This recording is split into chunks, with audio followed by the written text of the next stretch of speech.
Nosotros somos un gremio empresarial cúpula, no agrupamos empresarios individuales ni empresas individuales, sino agrupamos a los gremios empresariales de los principales sectores de la economía, ¿no? Tenemos aquí sentados en nuestro directorio a los 22 presidentes de diferentes gremios importantes, grandes, medianos y pequeños.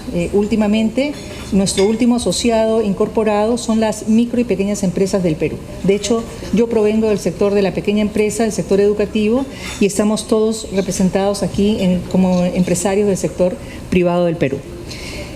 Dicho esto, y quiero comentarle que consideramos nosotros que las empresas del siglo XXI son empresas con propósito, que lo que buscan es justamente proteger el medio ambiente, trabajar protegiendo los derechos de los trabajadores y teniendo un ecosistema que sea el saludable con los proveedores y con las comunidades en las que desarrollamos nuestras actividades. Esa es la empresa del siglo XXI que nosotros promovemos.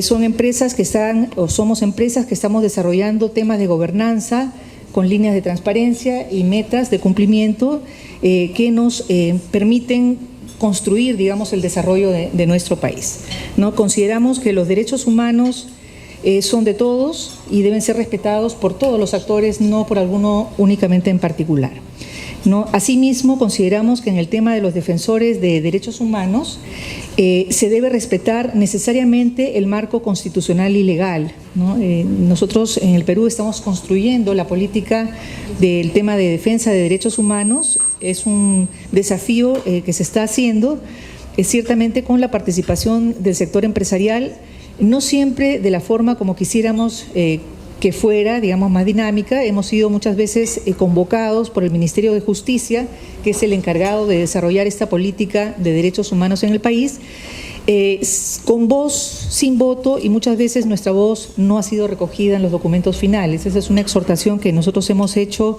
al gobierno y que se la transmitimos porque es una preocupación que hemos puesto además por escrito. Consideramos que la defensa de los derechos humanos no debe ser confundida con sesgos ideológicos, que en nuestro país lamentablemente se produce en algunos espacios. Yo le voy a compartir ahora 3 pequeños videos muy cortos para que usted pueda ver que algunos de los defensores o que se anuncian como defensores de derechos humanos de algunas comunidades en las que tenemos algunos desarrollos mineros, por ejemplo, son personas que responden a intereses propios, que trabajan en algunos casos probados a través de la justicia, por extorsión, es decir, cobran una suma de dinero por los servicios, un porcentaje de lo que logran sacar de las empresas, lo cual no se condice en realidad con una defensa natural de los derechos humanos. Consideramos que las comunidades de nuestro país, las más vulnerables, la población más vulnerable, debe ser atendida. Debemos procurar bienestar, y la función de un sector empresarial es justamente crear riqueza, crear fuentes de trabajo, crear prosperidad, crear los recursos necesarios para que el Estado los pueda redistribuir. Y este bienestar para las comunidades que hoy no son atendidas y que son dejadas de lado ciertamente por parte del Estado, muchas veces no tienen servicios de agua, servicios de salud, servicios de educación, transporte, que son derechos humanos fundamentales de las personas en un siglo XXI como en el que estamos viviendo. Por lo tanto, nuestra preocupación está principalmente en erradicar la informalidad. Nuestro país tiene aproximadamente un 73% de informalidad laboral. Esto significa que de los 16 millones de peruanos que trabajamos todos los días, hay 12 que no tienen ningún tipo de beneficio, que no tienen derecho a la salud, que no tienen derecho a acceso, por ejemplo, al crédito, porque no están formalizados, y es un reto en el que estamos sumamente preocupados y pensamos que debemos encontrar soluciones con el Estado. Son problemas quizás de derechos humanos de segunda generación que en una economía formal, en una sociedad moderna, deben causar la preocupación que nos causa a nosotros y trabajar para su erradicación. Una de las preguntas también que nos hacemos nosotros como empresarios y que se hace a nuestro país es si realmente se criminaliza la política, la protesta en el Perú. Y nosotros consideramos que en el respeto del marco constitucional y legal, todos los que formamos parte de este Estado debemos respetar las reglas del juego de manera clara. No es admisible que algunas partes de la población asuman que su derecho de protesta implica violar el derecho de los demás a la paz, ¿no? Nosotros tenemos básicamente violaciones desde el lado empresarial, sufrimos violaciones del derecho de tránsito por las carreteras, que está garantizado para todos los ciudadanos por igual. Sufrimos de una serie de embates también y de agresiones que las vamos a mostrar, que son producto muchas veces de los sesgos ideológicos, pero consideramos también, y esto le pedimos que lo recoja en su informe, que lo pueda evaluar, que la mayor vulneración de derechos humanos provienen del sector informal. Nosotros tenemos un alto nivel de minería informal. Por ejemplo, sé que usted va a visitar Madre de Dios, va a ser interesante que vea el impacto que hay en el empleo de infantil, por ejemplo, en la trata de mujeres en estas zonas, en la tala indiscriminada de nuestros recursos forestales, en pro de una minería que es absolutamente ilegal, que no genera recursos para redistribución para el Estado y que beneficia a unos pocos, donde hay muchísimos actos de corrupción. Nos preocupa mucho esto, hay mucha tala también en el tema forestal, también hay violaciones, digamos, de derechos de las empresas en las zonas amazónicas, donde tenemos, por ejemplo, el transporte de hidrocarburos. Hay una agresión muchas veces de algunos que se denominan defensores de derechos humanos, de cortar el oleoducto norperuano, por ejemplo, para impedir el transporte de petróleo, generando además un impacto ambiental. O sea, hay que mirar en la balanza qué cosas consideramos deben ser las positivas que se hagan trabajando la protección de derechos humanos y cuáles son las negativas que debemos erradicar. Toda protesta debe ser, por cierto, enmarcada dentro de la legalidad para que todos podamos tener las reglas claras. Y desde la relatoría nosotros le queremos invocar para que nos ayude a que el Estado peruano construya esta política pública de protección a los derechos humanos de todos por igual. Reducir este altísimo número de informalidad que sufren los peruanos, que es una violación latente de los derechos humanos, este desamparo en el que están estos 12 millones de personas.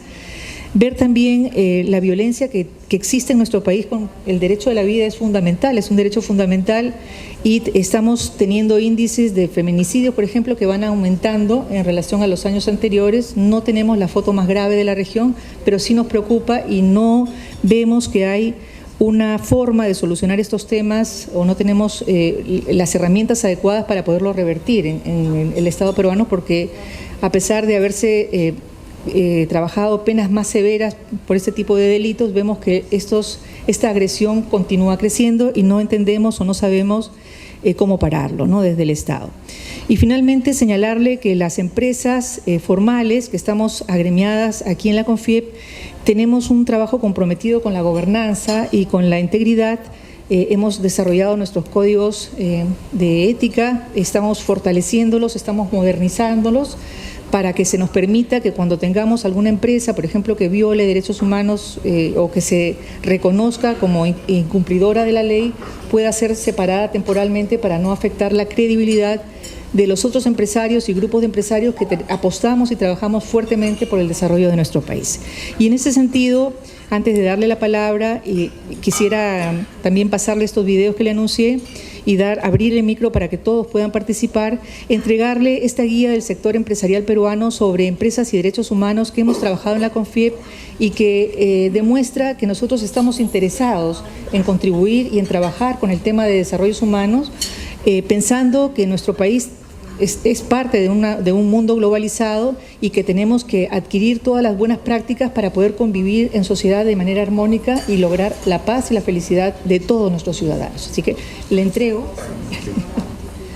Y quisiera, por favor, que me ayuden con estos pequeños videos. Estos videos le van a dar luz de nuestra preocupación también desde el sector empresarial,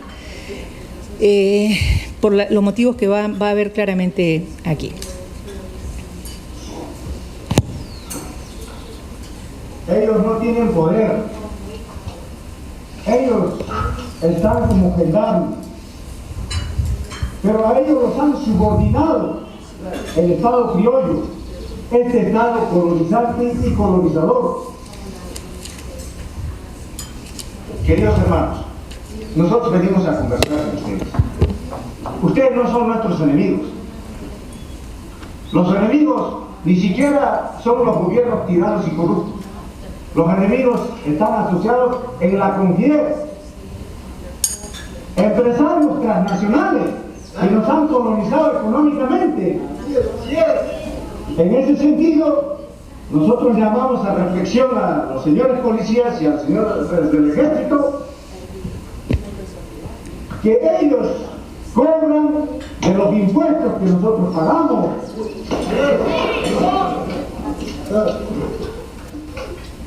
Nosotros somos del Estado y ellos están para proteger al Estado. ¿Pero las transnacionales son el Estado? No. Son extranjeros que han colonizado nuestra patria. ¿Qué les enseñan la policía y el ejército? Defender la patria, ¿verdad o no? Eso es cierto. En ese sentido nosotros llamamos a la unidad cívico militar para defender la patria. ¡Viva la patria! ¡Viva Perú! Gracias. Hacemos un pare ahí.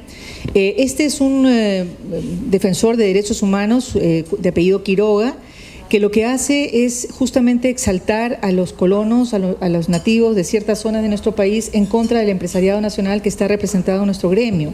Y yo quiero señalar que en la Constitución del Perú está garantizada la posibilidad de que la inversión extranjera pueda llegar en idénticas condiciones de las que se llevan adelante las inversiones nacionales. Entonces, es un derecho constitucional que tienen las empresas extranjeras de venir a trabajar los recursos naturales que les puedan ser concesionados a través de la ley. Todo eso está garantizado en la Constitución y ciertamente lo que aquí se dice de un Estado colonizante y colonizador es una afrenta y es una agresión que tampoco se puede ni se debe tolerar, ¿no? Nosotros condenamos este tipo de actos porque violan también nuestros derechos humanos, ¿no? Nosotros representamos los derechos del empresariado nacional y tenemos estos derechos de promover la inversión privada dentro de los marcos de la ley, respetando evidentemente los derechos humanos y nuevamente señalo, desde la formalidad y trabajamos el desarrollo de derechos humanos. El problema está en la informalidad, ¿no? Vamos con el segundo videito, por favor.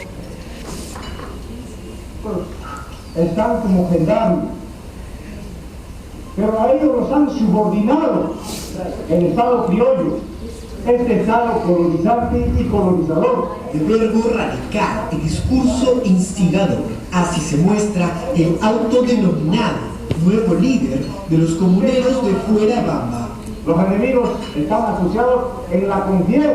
En entrevista exclusiva con Panamericana Televisión, Eduard Quiroga Vargas amenaza en romper el diálogo iniciado por el gobierno con un paro regional en Apurímac, Cusco y Puno en los próximos días. Nosotros no somos vándalos, no somos terroristas.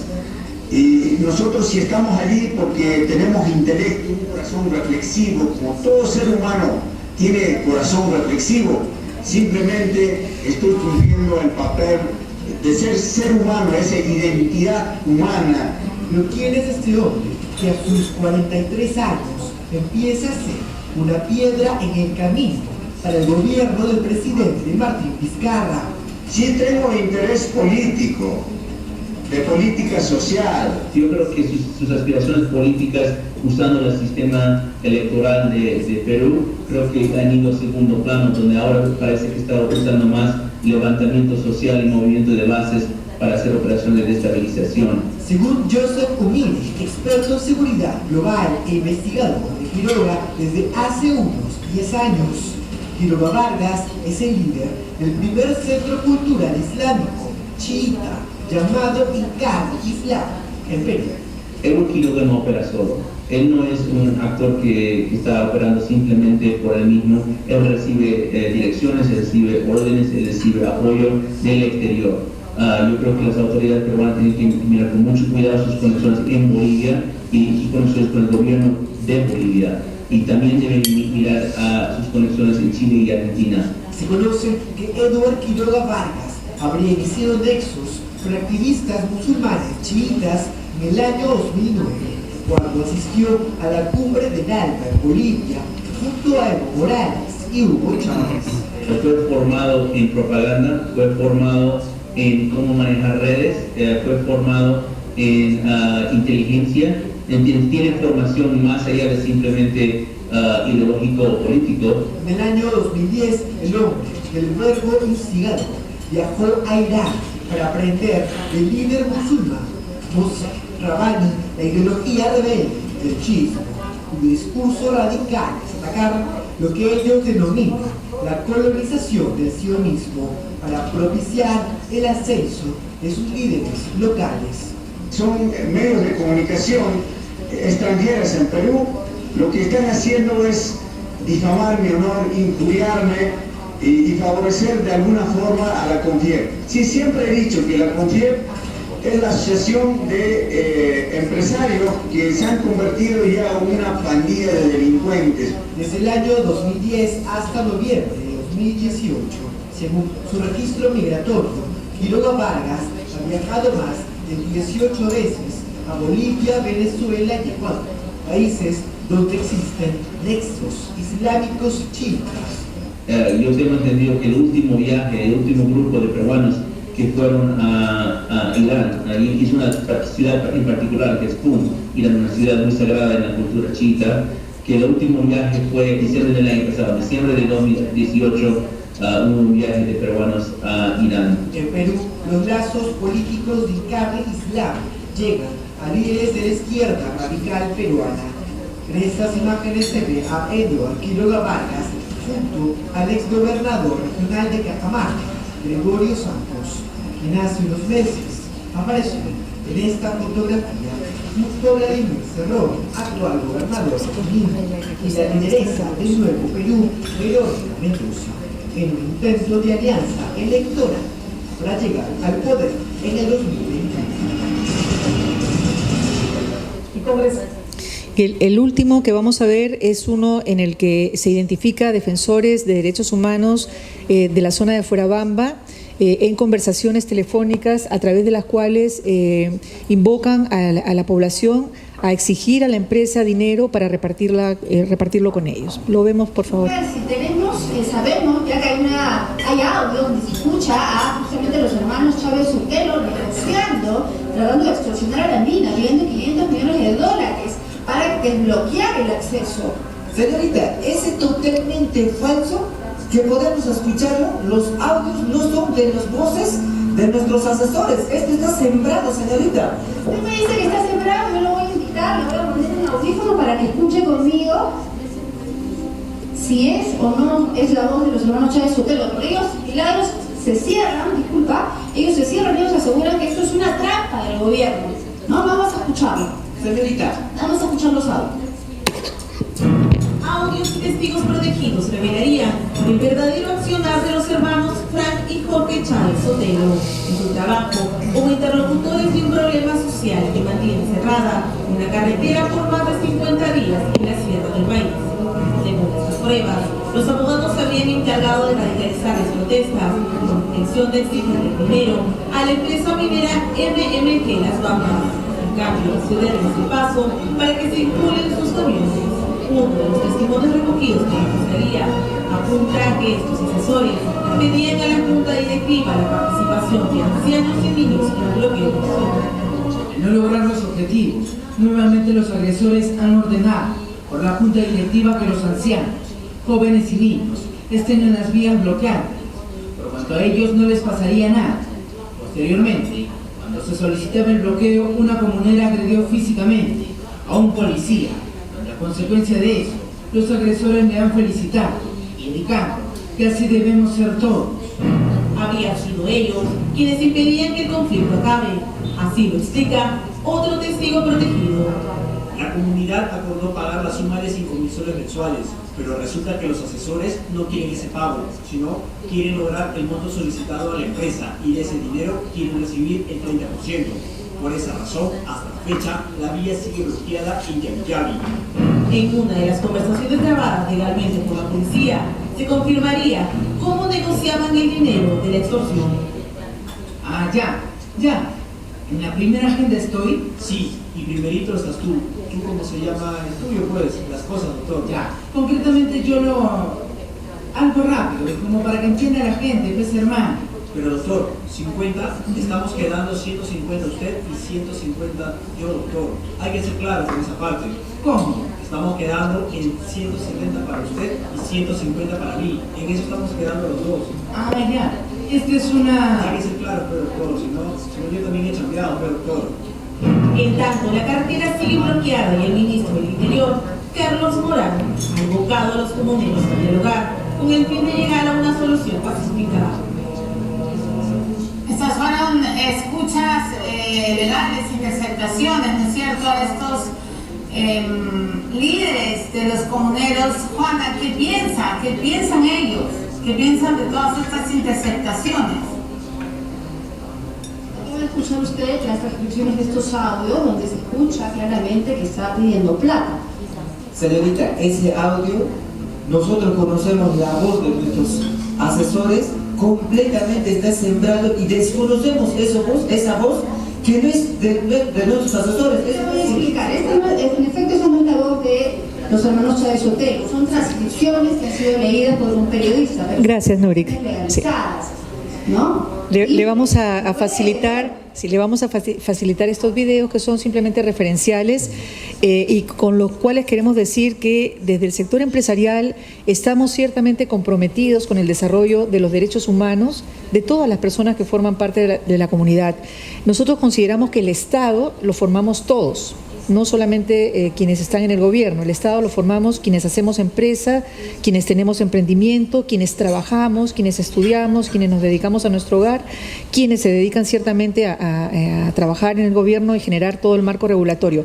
Todos somos parte del Estado, todos somos parte de la comunidad y todos tenemos derechos humanos ciertamente y también deberes que cumplir. Esa es nuestra posición, digamos, y saludamos su presencia aquí en el país y le dejamos el micro abierto para que se dirija a todos nosotros. Muchas gracias. So thank you, Maria Isabel, for the invitation. Can you hear me? And thank you for also inviting your colleagues from CONFIAT to have this meeting with my team and myself. We don't have a lot of time to spend with you because we have a very busy agenda. I don't know when we have to leave the room. 1 hour. Okay. So the mandate. Okay. So the mandate that has been given by me to me by the UN comes from a UN resolution that has been adopted 20 years ago by all states, and Peru was part of those countries. Which is called the UN Declaration on Humanist Defenders. And Article 1 of this UN Declaration gives a clear definition of who are, for the UN, for states, for all humanist defenders. They are individuals, groups, and organs of society who are promoting and protecting the rights. That's the clear definition that we have at the UN. And this declaration doesn't grant additional rights, but puts together a series of rights which states have recognized to humanist defenders and to the population as a whole. And because states thought that it might be useful to have someone to promote this UN declaration, they created 20 years ago a mandate of a special rapporteur on the situation of humanist defenders.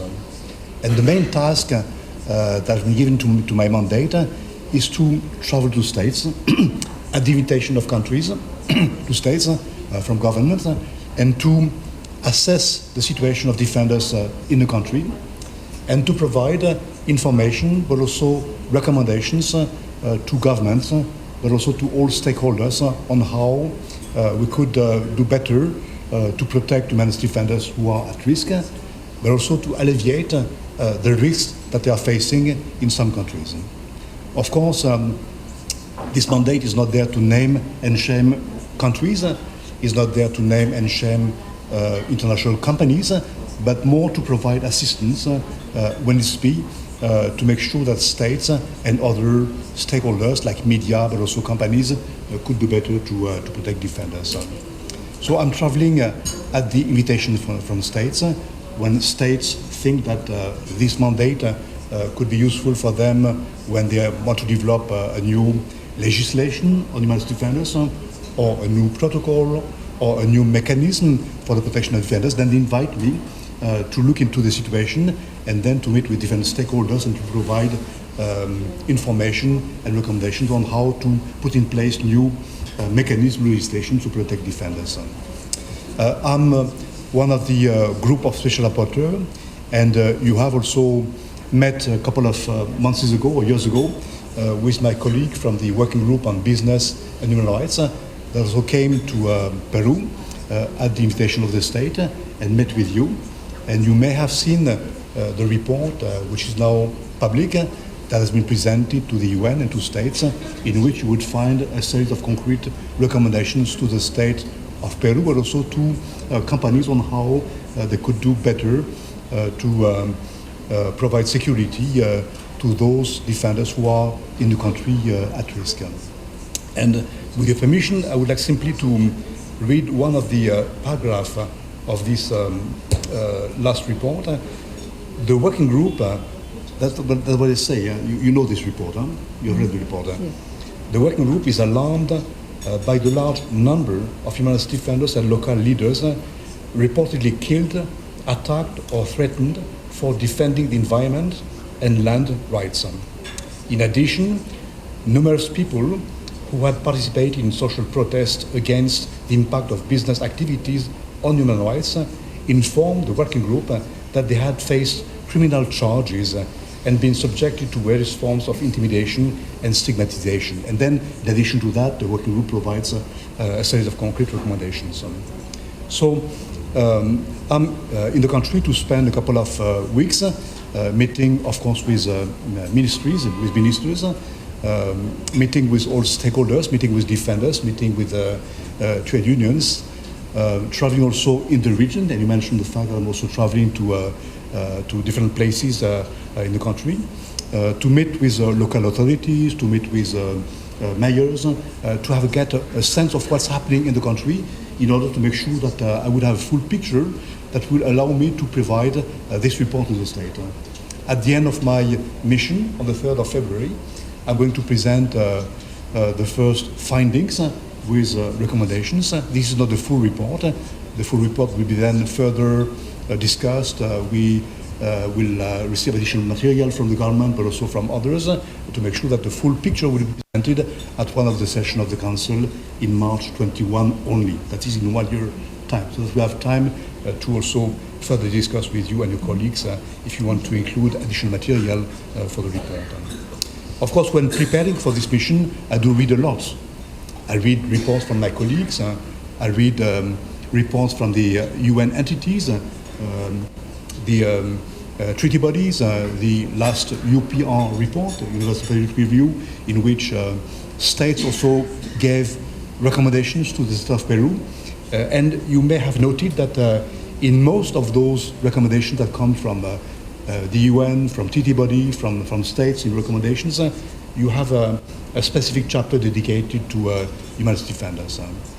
And what is also striking for me is that when I go through reports prepared by NGOs, then I find names of companies that operate in Peru, like Tullow Oil, Cementos Silvas, Glencore, like Anglo-American, like Hydrovia Project, and I don't want to name the full list, and I don't name the list to name and shame, but just to say that information that I got from defenders say that some companies could do better in providing support to defenders, sometimes consulting with defenders better when they decide to install a new activity in part of the country.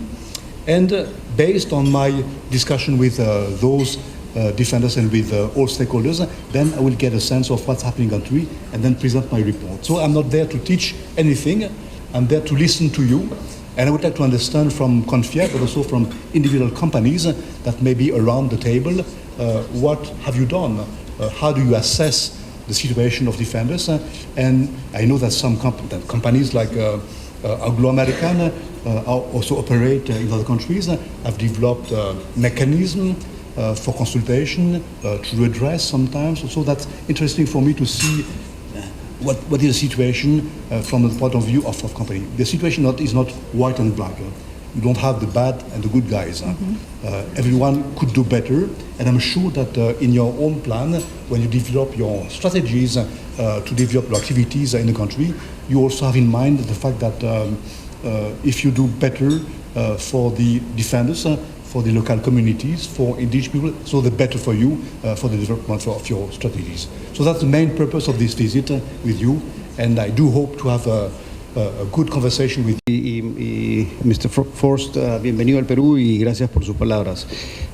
Nosotros, un poquito para empezar, efectivamente yo soy funcionario de Hochschild Mining, pero estoy acá en mi capacidad de vicepresidente de la Sociedad Nacional de Minería, Petróleo y Energía, que forma parte de la CONFIEP. ¿No? Entonces,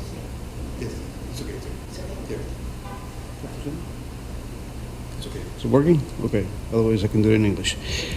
Yes.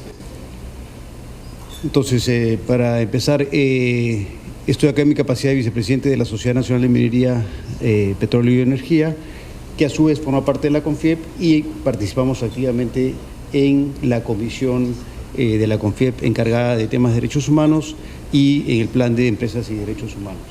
Escuchándolo mencionar la Declaración de Naciones Unidas, nosotros compartimos plenamente la definición de defensores de derechos humanos, y como lo voy a explicar en unas breves palabras, estamos trabajando ya hace mucho tiempo para promover y proteger, ¿no es cierto?, los derechos humanos, tanto a nivel de la Sociedad Nacional de Minería como a nivel de las empresas que conforman la sociedad. Para empezar un poquito sobre la sociedad, como usted sabrá, conforma a 3 industrias extractivas: minería, hidrocarburos, electricidad, y también... A ver, ahora sí. Perdón, y también un grupo de proveedores que le da servicio a estas 3 industrias. Somos más de 160 empresas y hoy nos acompañan acá Pablo de la Flor, director ejecutivo de la sociedad, varios altos funcionarios de la sociedad y varias empresas que por su desempeño y su interés en el tema están acá presentes. Está Yanacocha, está Pluspetrol, está Las Bambas, está Petroperú y creo que estaba Anglo, o no sé si llegó Anglo, en fin, pero iba a venir. Desde la sociedad y con la CONFIEP venimos trabajando, como mencioné, el tema de los derechos humanos hace varios años. Algunos ejemplos que quisiera simplemente mencionar.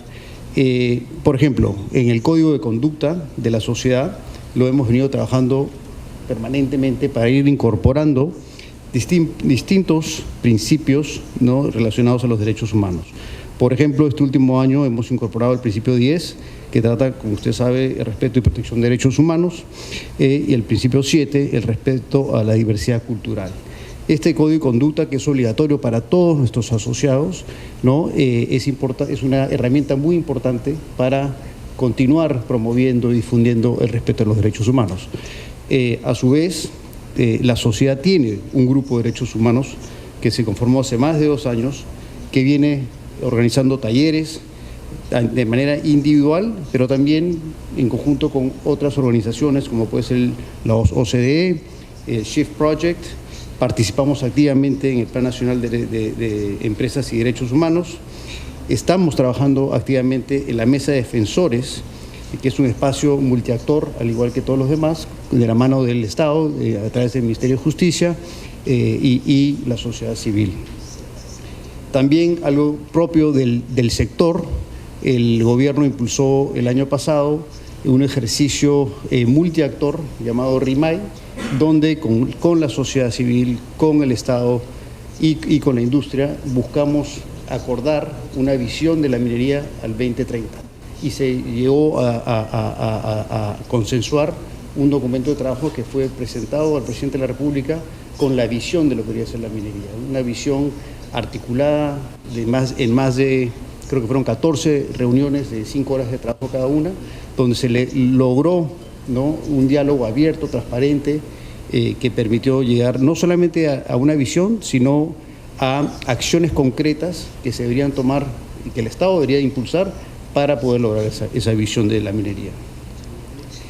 De la misma manera, tenemos un grupo de principios voluntarios. Varias empresas participan, está Las Bambas, Yanacocha, Anglo, Cerro Verde, Río Tinto, y El año pasado adoptamos a nivel de la sociedad un modelo de política de derechos humanos que lo utilizamos para que tal vez no las grandes empresas mineras que ya tienen incorporado en su ADN el tema de los derechos humanos, sino que para otras empresas más pequeñas puedan también ir acogiendo una política de derechos humanos dentro de su organización. Estamos también trabajando mucho el tema de debida diligencia. Hemos implementado el proceso. Este último año hemos realizado 9 capacitaciones para nuestros asociados de cómo ir implementando la debida diligencia. Algunas de ellas las hemos realizado con la OCDE, con la Unión Europea, con ONGs y con las embajadas que nos apoyan mucho en este trabajo. Finalmente, quería mencionar que nuestras empresas, las empresas que forman parte de la sociedad, son empresas dialogantes. Participamos hoy por hoy en más de 300 mesas de diálogo a lo largo del país. Como mencioné, la política de derechos humanos está insertada en la filosofía de muchas de estas empresas, que a su vez, muchas de ellas participan y son parte del ICMM, con lo cual no solamente promovemos los derechos humanos en el Perú, sino que también acudimos a foros internacionales, recogemos buenas prácticas y las traemos para seguir avanzando en este tema. Para finalizar, quería, pasarle la palabra tal vez a Pablo de la Flor para que complemente lo dicho, pero dejar dicho, como empecé, de que estamos totalmente a favor de la promoción de los derechos humanos. Hemos trabajado activamente con el Estado. Hay que reconocer que muchas veces sentimos un cierto sesgo en contra del sector privado y no se nos incluye en estos diálogos multiactores. En el caso específico del protocolo de defensores de derechos humanos, no se recogió las observaciones del empresariado, de la sociedad. Recién, una vez publicada la norma, nos han invitado a participar, pero no se nos incluyó como parte del proceso, lo cual creo que va en contra de lo que todos estamos tratando de promocionar. Y finalmente, simplemente quería acá resaltar, en el último informe de la ONG International Global Witness de julio de 2019, Perú no está en la lista de asesinatos a defensores. Entonces, si bien reconocemos que hay siempre trabajo por hacer y mejorar las prácticas, también queremos dejar muy claro que el Perú no es Colombia, no es Guatemala y no está en ese nivel de países, ni México. Con eso le paso la palabra a Pablo. Brevísimamente, un par de adiciones importantes. El Perú además es un país pionero en la implementación de la iniciativa EI. Fuimos el primer país en América Latina a incorporarse a la iniciativa de la transparencia en las industrias extractivas. Y de hecho hemos llevado el proceso más allá de donde originalmente se previó que el proceso evolucionara, y hemos incorporado una serie de compromisos que hoy por hoy se están convirtiendo en el estándar en materia de reporte a nivel de EITI mundial, ¿no? Dicho esto, quisiera sí, y me parece importante que ustedes tomen nota si no lo han hecho ya, pero estamos aquí reunidos con un grupo de empresas que en realidad han adoptado los estándares más exigentes que la legislación peruana establece y las mejores prácticas internacionales han marcado. Sin embargo, más del 90% de las unidades productivas en el Perú son empresas informales, operan completamente fuera de la ley. Más del 93% de las unidades productivas en el Perú son informales y más del 70% de los trabajadores peruanos operan en empresas informales. Entonces, la formalidad en el Perú es la excepción. Dicho esto, cuando vemos la situación en la minería, y usted va a viajar a Madre de Dios, no podemos ni debemos perder de vista que hoy por hoy la minería informal e ilegal se ha convertido en una de las principales amenazas que enfrenta el Perú. Tenemos entre 300,000 y medio millón de mineros informales, contra 210.000 mineros formales. En Madre de Dios, la minería informal ilegal es responsable de haber depredado más de 110.000 hectáreas de bosques en la última década. Para que nos hagamos una idea, ese es el equivalente al área de Berlín, de la ciudad de Berlín, el 40% del área de Lima, depredada en 10 años. La minería informal ilegal vierte al medio ambiente 400 toneladas de mercurio al año. Y eso significa, en el caso de Puerto Maldonado, que más del 70% de la población adulta esté contaminada con mercurio. Entonces, si hablamos de violaciones flagrantes a los derechos humanos y indefensión de los protectores de los derechos humanos, creo que sería muy importante prender los reflectores e iluminar esta situación que ciertamente resulta sumamente preocupante. Como decía José Augusto, las empresas vienen haciendo suyas una serie de prácticas, una serie de protocolos, y la preocupación que tenemos es que muchas veces termina confundiéndose la defensa de los derechos humanos con la defensa de actos que en ocasiones resultan violatorios de los derechos humanos que supuestamente se defienden, como el bloqueo de carreteras, que es ilegal aquí y en cualquier otra parte del mundo. Entonces, las empresas, al menos las empresas del sector minero, tienen la mejor voluntad de ir mejorando sus prácticas, pero es importante también entender el contexto en el que operamos. Gracias, Pablo. ¿Alguien más que desea hacer uso de la palabra? Sí, por favor, adelante. Carlos. Sí, muy buenos días con todos. Carlos Cherpela, presido el Grupo de Trabajo de Derechos Humanos de la Sociedad Nacional de Minería y Petróleo. Primero, llamar la atención, Lisbeth Vélez es testigo de excepción de que nosotros participamos como sociedad en un grupo de trabajo de principios voluntarios que ha expandido su temática a los principios rectores, y hemos tratado en la última asamblea, para conocimiento de usted, señor Force, el tema de la protesta social, porque nos interesa, porque es el vehículo que utilizan los defensores, entender justamente la resolución a la cual usted ha citado, la 53-144, y que ningún defensor puede violar justamente mis derechos humanos o los de nadie, y que eso hay que respetarlo. Y estábamos muy interesados. Tenemos buenas prácticas, la mayoría de nuestras empresas, en el sentido de que cuando se hace uso del derecho a la protesta, los trabajadores somos informados y no nos presentamos justamente para no generar conflictos o choques con la gente. Entonces, eso como una expresión de que efectivamente las empresas no solamente lo hemos hecho como políticas, no solamente los han firmado los CEO de las compañías, el compromiso con los derechos humanos, sino que en el campo se da y buscamos justamente no solamente el respeto, sino la promoción, ¿no? O sea, tratando de evitar justamente estos temas.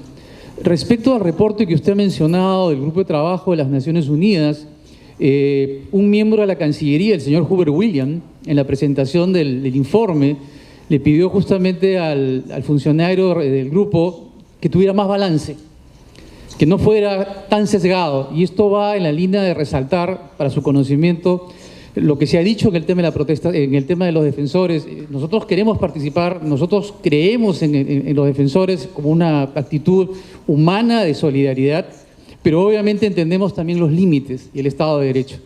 Entonces, sí estamos preocupados de que se nos tome en cuenta, de poder participar. Lo ha dicho Marisabel, los derechos humanos son de todos. Nosotros creemos en eso, somos conscientes de la pobreza y que pese a que los ciudadanos peruanos en la serranía y en la selva del Perú son titulares de derecho, la realidad, señor Force, es que no tienen acceso a esos derechos. Y las empresas extractivas, muchas veces con nuestra presencia, trabajamos para lograr un real acceso, o sea, somos parte de la sociedad que colabora en un real acceso a los derechos humanos. Y finalmente, para informarle también que en el diciembre del 2018 nosotros visitamos al viceministro de Derechos Humanos y Justicia cuando se iniciaba este proceso de elaboración del Plan Nacional de Acción de Empresas y Derechos Humanos. Y le ofrecimos nuestra ayuda en estos términos. No tenemos ningún problema con la resolución 53-144, defensores, no tenemos ningún problema con los principios rectores. Por favor, utilícenos en el buen sentido de colaborar y construir esta política, digamos, Plan Nacional de Empresas y Derechos Humanos, y lo que le están contando es real. O sea, nos tuvieron marginados durante un buen rato En el tema de defensores no nos permitieron ingresar, de alguna manera eso sí nos creó cierta suspicacia. En el tema del Plan Nacional sí hemos participado, digamos, constantemente, ¿no? Lo que le han explicado José Augusto respecto a la sociedad, venimos llevando a cabo un plan muy agresivo, tratando de poner a disposición de los socios de la sociedad políticas como un suministro de derechos humanos, políticas de derechos humanos como un suministro para que las tomen quienes no la tengan. Trabajamos en talleres para que la gente empiece a implementar debida diligencia. Y creo que estas son formas de expresarle a usted y a las Naciones Unidas de que el empresariado tiene un compromiso serio. Y de alguna manera también usted vive en Europa, usted conoce la iniciativa de los principios voluntarios de seguridad y derechos humanos. El país, nosotros estamos promoviendo para que el país se adhiera a esa iniciativa. El Perú no lo desea por ahora, pero en todo caso nos parece una iniciativa y la mayoría de compañías extractivas en el Perú lo hemos asumido, justamente para garantizar el respeto a los derechos humanos en temas de seguridad. Finalmente, desde mi parte, como presidente del Grupo de Derechos Humanos, hacer dos preguntas fundamentales a usted. ¿En qué lo ayudamos? ¿Cómo lo ayudamos en el tema de defensores de derechos humanos? Es la actitud que hemos mantenido con el Grupo de Trabajo de Naciones Unidas, es la actitud que mantenemos con el Ministerio de Justicia y Derechos Humanos, es la actitud que queremos mantener con usted. Sabemos que el tiempo es corto, no descarto que nos dé la oportunidad de visitarlo en Ginebra en el momento determinado y poder hablar de casos más interesantes probablemente y más tiempo, porque hay mucha información que se dice, se recibe solo un sesgo de la información y se publica eso y no se publica lo otro. Para su conocimiento, el Grupo de Trabajo de Naciones Unidas estuvo 3 horas en Yanacocha, hablando con todos los gerentes de operaciones, medio ambiente, seguridad social, etcétera.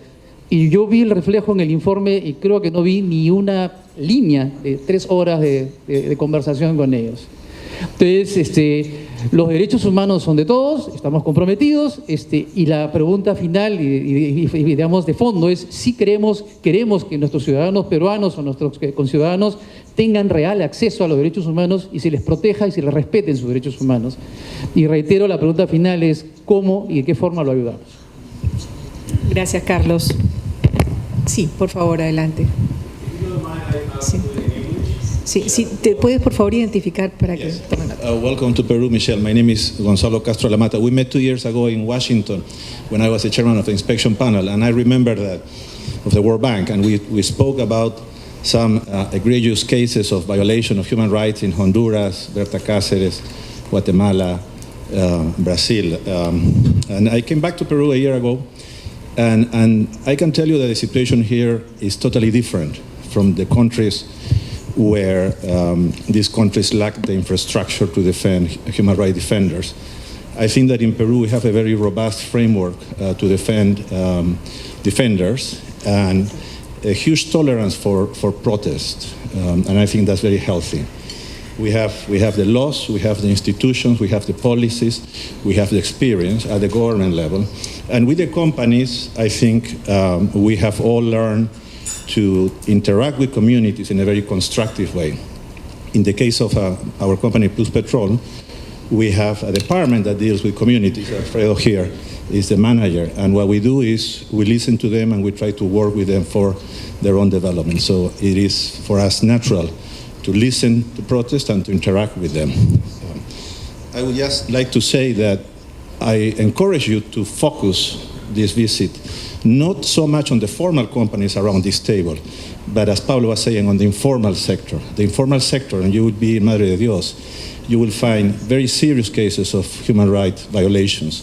There is child prostitution, there is slavery, and there is total absence of the states in those cases. And I think that if you want to provide a balanced picture of what goes on in Peru, it's not so much us around this table, because we have learned to interact with communities. I think it is the informal sector, it is the illegal mining, and it is those types of things where you will find really, really serious cases of human rights violations. Thanks. Muchas gracias, Gonzalo. ¿Gabriel? Sí, ya. Gabriel Amaro, de AGAP, la asociación de... Buenos días, señor Force y su equipo. Bueno, yo quería mencionar, soy Gabriel Amaro de la Asociación de Gremios Productores Agrarios del Perú. Los derechos humanos tienen una serie de principios y hay dos interesantes, ¿no? Y súper importantes. Uno, el derecho humano al trabajo, y otro el derecho humano a la seguridad social. Usted es relator especial sobre los defensores de derechos humanos. Nosotros defendemos el trabajo digno y el trabajo con todos los beneficios laborales de nuestra gente y de todos los que quieran vivir en el Perú, porque no solamente hay peruanos, hay venezolanos, hay colombianos, hay españoles, hay americanos, hay daneses, hay franceses, trabajando en el Perú, trabajando en minería, trabajando en agricultura, trabajando en comercio, en servicios, etcétera, etcétera, etcétera. ¿Ustedes nos consideran lo que somos, defensores de los derechos humanos? Porque nosotros somos parte de la sociedad civil. Y a veces cuando se habla en estos foros donde se habla de derechos humanos, separan a la sociedad civil, que está a veces representada, entre comillas, por las ONGs, del sector empresarial. Cuando el sector empresarial no solamente son grandes empresas o grandes empresas transnacionales, sino también son medianas empresas y son millones de pymes, de pequeñas, medianas y microempresas.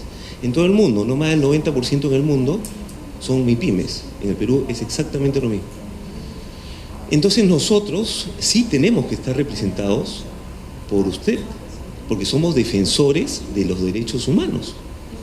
Y a veces se sesga en estos informes. Entonces, como tales, tenemos que tener un espacio equilibrado dentro de todos los informes. Nosotros defendemos el derecho al trabajo y al bienestar, a que estén incluidas las personas. Yo le voy a poner ejemplo nuestro. En nuestro código de conducta, que CONFIEP lidera, ¿ya?, y que nos representa, este es un mandato que tienen todos nuestros asociados. Es un mandato, tan mandato que si no los cumplen y pasan por un proceso de revisión de sus acciones y pueden ser hasta expulsados de la institución. Voy a leer algunos de ellos, ¿ya? La armonización de los legítimos intereses empresariales y productivos busca contribuir con una vida digna y el desarrollo sostenible de la sociedad, sobre la base del pleno respeto de los derechos humanos. Esto es un mandato para nosotros. Voy a leerle otro. El respeto a la persona y su bienestar como ser humano son aspectos esenciales en nuestro quehacer, al proveer alimentos sanos, inocuos y de calidad.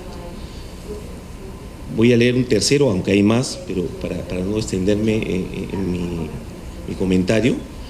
La generación de trabajo digno, salud y seguridad ocupacional son elementos fundamentales en la gestión de todas nuestras actividades.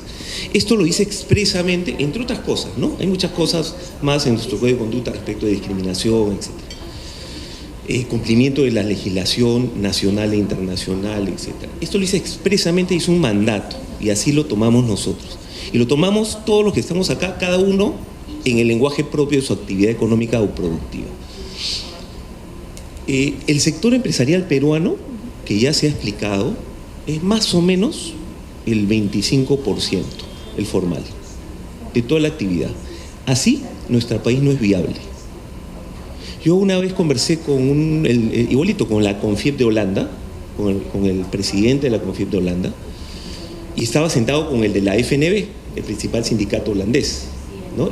Hace un par de años, en una reunión con sindicatos, empresarios y sindicatos, una semana en Holanda, compartiendo preocupaciones, iniciativas, trabajo en conjunto, etc. Y en la conversación, yo le preguntaba al presidente de la CONFIEP holandesa, y le preguntaba, ¿cuál es el porcentaje de informalidad en Holanda? Y no me entendió la pregunta. Bueno, fue en inglés, ¿no? Yo no hablo muy bien inglés, entiendo, pero yo eso sí lo entendía cualquiera. ¿Y por qué no lo entendía? Porque en Holanda no hay informalidad, no existe esa variable. Cuando después de explicarle más o menos, me entendió, menos del 1%. O sea, no existe, no está dentro de la fórmula, ¿no? Porque todos pagan impuestos y tienen un estado de bienestar que lo da la formalidad y el cumplir la ley, ¿no? Y cuando yo le dije que en mi país solo el 25% era formal, no entendía. O sea, ya entendió la pregunta, entendió el concepto, pero no entendía cómo sobrevivíamos. Y ahí entendió el tremendo esfuerzo que está haciendo el sector privado formal, que está acá sentado con ustedes hoy día, para sacar adelante nuestro país.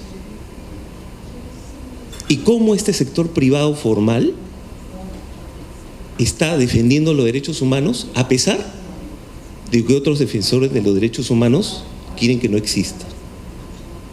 Usted ha visto las imágenes, es un ejemplo de lo que pasa en todos los sectores, ¿eh? Porque existen organizaciones internacionales financiadas por gobiernos, nosotros los hemos detectado, existen en minería, existen en agricultura, etcétera, que viven de esos fondos y viven de la desgracia de la gente.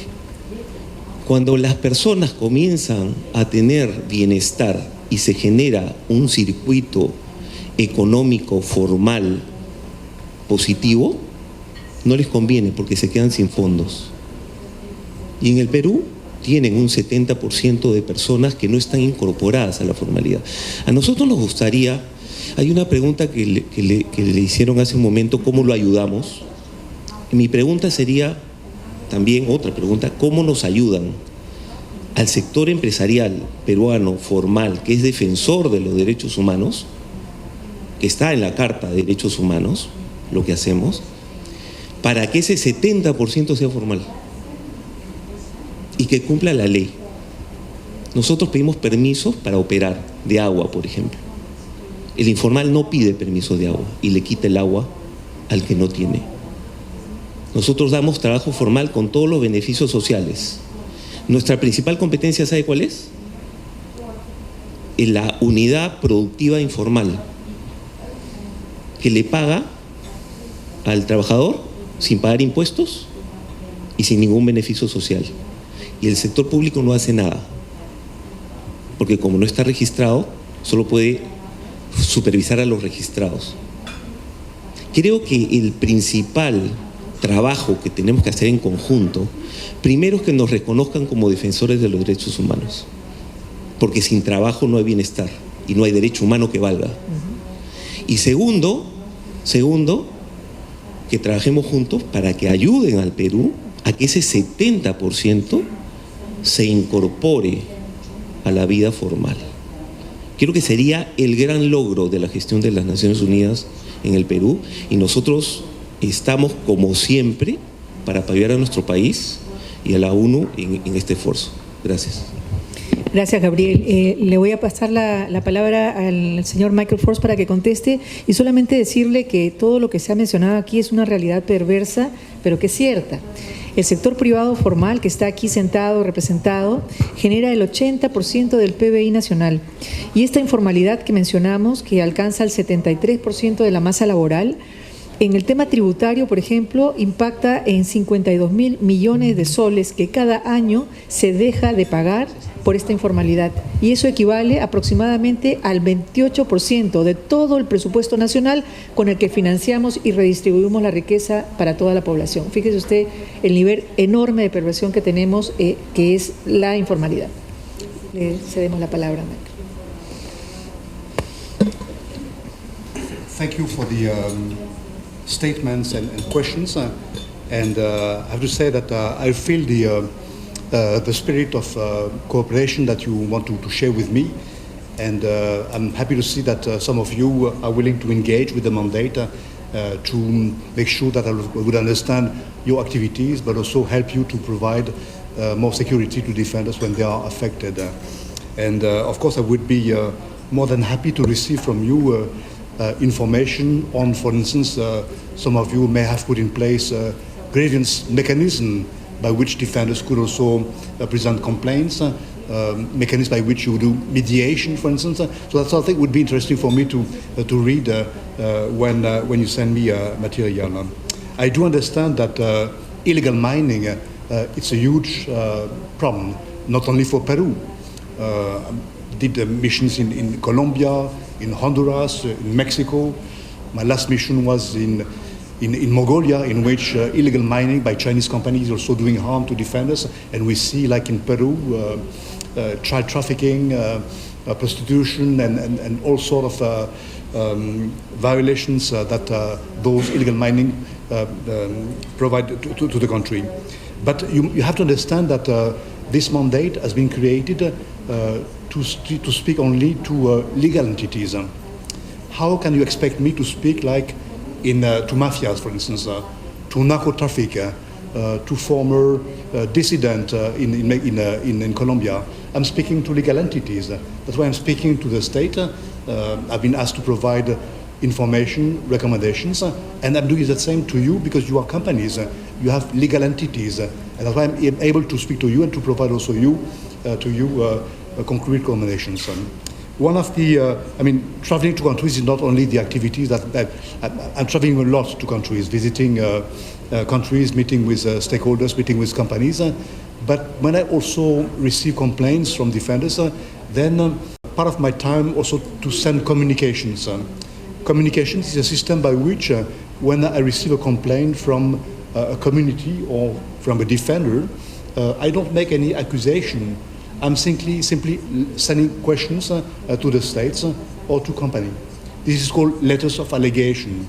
I've been informed that in that part of the country, your company may have done harm to defenders, and I'm asking questions, and it's for you to reply to my company. And that's the system by which we engage together in communication to better understand, and maybe also to see my mandate as a way to help you to do better. I've done so with a number of companies that also operate in Peru. I mentioned Anglo-American. We did communications to Anglo-American. Rio Tinto were also targeted by communication. So I'm prepared also because I will be traveling in the country. I will probably receive information from defenders, from communities, from Afro-Peruvians or others that would claim that their rights have been violated. Then I will send to you, to your companies, letters, communications, and you have to know that those letters are a tool by which we also inform the rest of the country of the level of engagement of stakeholders with my mandate. My letter become public after 60 days. Letters to states, letters to companies, and your replies become public as well. So that those who want to monitor the situation or to observe the situation could have access to my letters and to responses by states and by company. That's a way to show the level of engagement of states and of company with the mandate, and I'm prepared to also to do that with some of you in Peru. Thank you.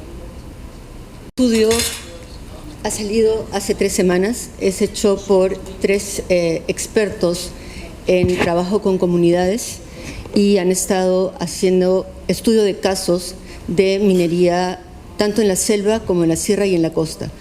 Y, digamos, la afectación ya no solamente del medio ambiente, sino también los regímenes de explotación que están ocurriendo y el ahuyentar a las empresas formales, o sea, estas mafias bien ahuyentan a la empresa formal para que liberen el terreno y se instalen ellos. El Estado, como usted bien ha dicho, muchas veces no responde. Y yo tengo una pregunta que es, ¿cómo validan ustedes que quien les comunica algo es realmente un defensor de derechos humanos y no está representando intereses diferentes a los de las comunidades que supuestamente representa?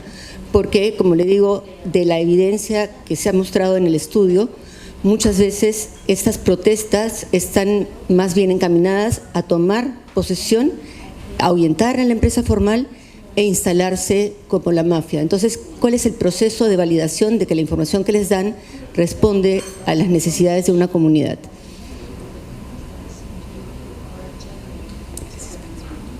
Thank you. I will have to leave soon, so just to briefly answer to your question.